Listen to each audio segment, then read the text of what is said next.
we've already talked about the equivalence. We have already talked about the equivalence when we said that if the computer syntax is wrong, there will be an error. And equivalently we said if there is an error, then the computer syntax will be wrong. So that was an equivalent statement. Now we are going to define the same equivalence in the logical way, in the form of truth tables, in the form of these things. We want to check that how these things can be equivalent. For example, I want to say that P and Q is equivalent to Q and P. I make a claim that P and Q looks equivalent to Q and P. In the simple statement, what we did, we simply changed the order. We said that if syntax is wrong, then error. And we said equivalently, if there is error, then syntax is wrong. So what we did, we simply changed the first statement with the second statement, and we said it is equivalent. So what is P? It is a statement, first statement. What is Q? It is another statement, and they are connected together with AND. What I have done, I have simply changed P with Q and Q with P. The relation between them is same, just like this. So I want to check whether this equivalence is true or not. This you can simply check by doing the same truth table. P and Q, Q and P. What do you need to do? Just the order is changed. True, true, false, false, true, false, true, false. First one is true. False, false, Rest all is the false. So what was the way of calculation? You multiplied the value of P with the value of Q. Now what is Q and P? Simply the order is changed. You multiply the value of Q with the value of P. So order is changed. The meaning is same. Again it will be False. That's false. So it means whether you write it Q and P or you write it P and Q, the meaning is same, the values are same, so these two statements are equivalent. If only one of them is differ, any one row is differing, you will say no, they are not equivalent, because at least there exists one value which differs. So to have a logical equivalence, all the truth values must be same for all the possibilities. I say this is negation of P, and I want to apply another negation on it, so it becomes double negation of P. I know when P was negated, the value of P was changed. If P was true, the negation of P become false. If P was false, the negation of P become true. Now on this negation, I again want to apply the function negation. So what will happen? When I will apply this negation on this negation P, it will become double negation of P. Now forget about this, just apply negation on the values. So this is false, it will become true. This is true, then negation will make it false. So what happened? If you compare these columns, you can see that they are equivalent. The first column and the last column, not the in between. So I can simply say that P is equivalent to double negation of P. P question is show that negation of P and Q is not equivalent to negation of P and negation of Q. Now look at this. I already told you that if you will not plug a bracket on it, the meaning will change. So here if you look at these two statements, in the first one the negation is applied after the AND statement.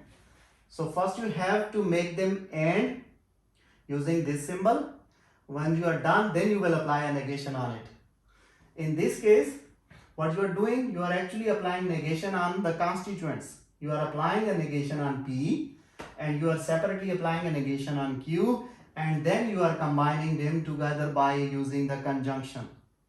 So this is the conjunction before negation, this is the conjunction after negation.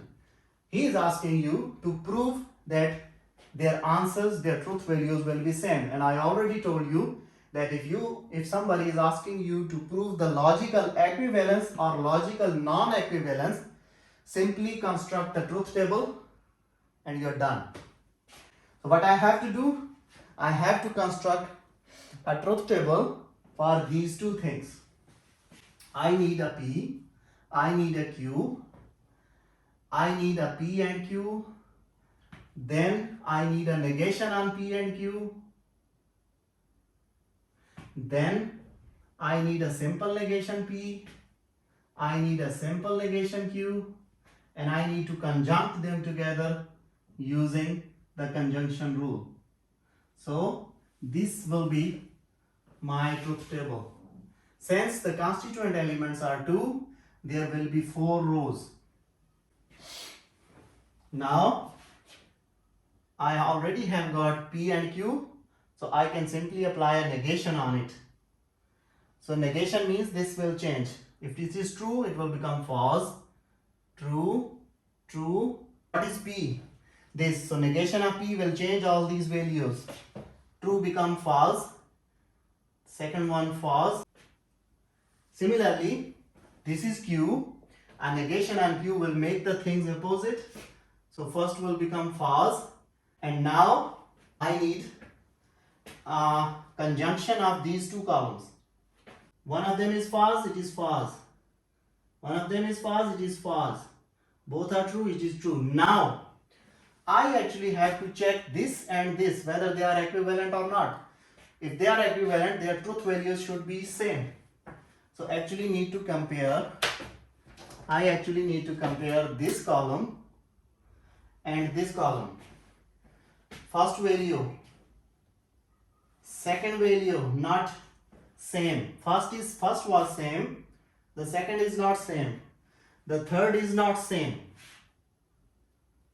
fourth is okay. So I told you that if even only one value is differed, then they will not be equivalent. And now there comes the De Morgan's law. The De Morgan's law has two statements of AND statement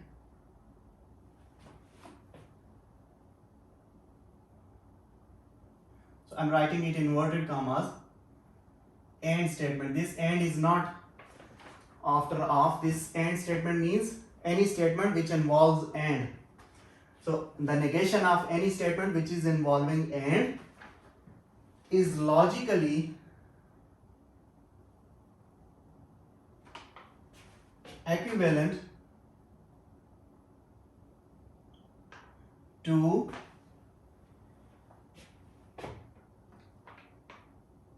the OR statement of each negation. Means, let me write it for you. In mathematically, negation of P and Q, P is one statement, Q is another statement. So when they are connected with AND, it becomes AND statement. So negation of this AND statement, what is this? This is negation. Negation of this AND statement equals to the OR statement of both negations. Do you get it? We already have done a proof of this. that negation of P, the previous proof was to show that this is not equivalent to this. This was the previous example we have done so far. If this is not equal to this, De Morgan says this is equal to this. Negation of P and Q equals to the negation of P separately, negation of Q separately, combined together with an OR statement. Now, if I want to prove this De Morgan, this is the first De Morgan's law. If I want to prove this De Morgan law, what I need to do? What I have to do? I have to make a truth table, and that is very easy, just like we have done the previous example. You can make a truth table. First write P, then Q, then find P and Q, then separately find negation of P, separately find negation of Q, and then combine them using the OR statement. Now compare this column with, you have to make another column here, or you can make it at the end, negation of this. So negation of this column is also needed. So I also need another column which is negation of the total P and Q. Now compare these two columns. If their truth values all are same, this result is true.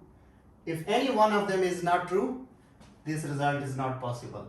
The second statement is simply the negation of, here it was AND, so I am saying OR. OR statement is logically equivalent to the AND statement of each negation.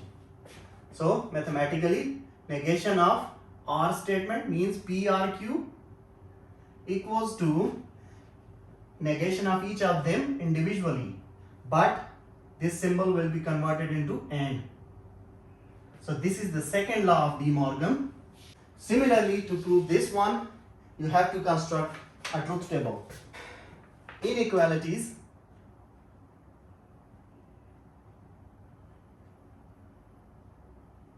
and the De Morgan's law.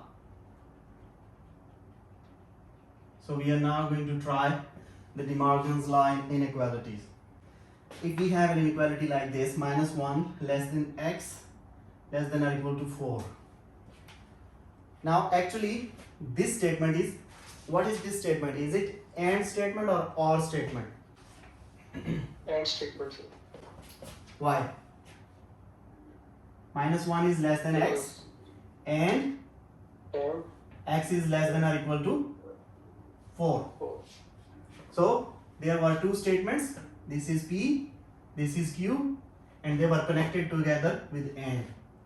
If I want to convert this situation logically, x is greater than minus 1. What is the opposite of this? The opposite of this is minus 1 is greater than or equal to x. Am I right? Yes, sir. Similarly, what is the opposite of this? X is less than or equal to 4. Then the opposite is x is greater than or equal to 4. No, equal is here involved here. So in opposite case, there will be no equal. Let us draw them on the real line. And this is minus 1, this is 4. What does this mean? It means this interval, right? This interval, right? This inequality means. Yes, sir. And what does this mean? It should be like this. And this is. So the opposite is x is less than or equal to minus 1 means the portion from here. And in this case, the portion from here. Yes, sir. And this says either because this is not a whole interval, so there cannot be AND involved here. Because when AND is involved, then you are talking a continuous whole interval. So in this case, it is only possible that either this is true or this is true. So actually there was AND statement, this one, and when you took a complement of this, what is De Morgan's law? De Morgan's law is a complement, a negation of something.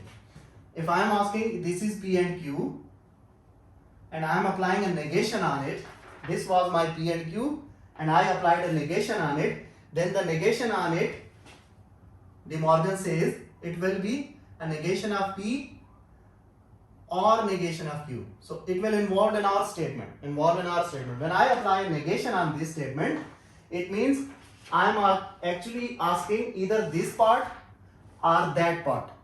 And less than equal to 4. This is a AND statement. How can we convert this statement into an OR statement? I have applied a negation on this statement. Like this you want to write? That's what I'm saying. You cannot write because Okay. it will convert into a situation which is not possible logically. So definitely you have to break it. This is possible because this involves AND. This involves a whole interval. All the elements are connected using AND. When you will revert this situation, the revert situation is either lying in this interval and then there is a gap, and it is lying in this interval. So if the interval continues from that end to that end, then you can involve AND. Then you can write it like this. Since there is a break in between, this becomes discontinuous. You can never connect it like this. That's why the opposite of this will become OR. Either this will be true for it or it will be true. It will jump in between for this portion. There is no AND involved here. So for today it is okay. If you have any question, ask me.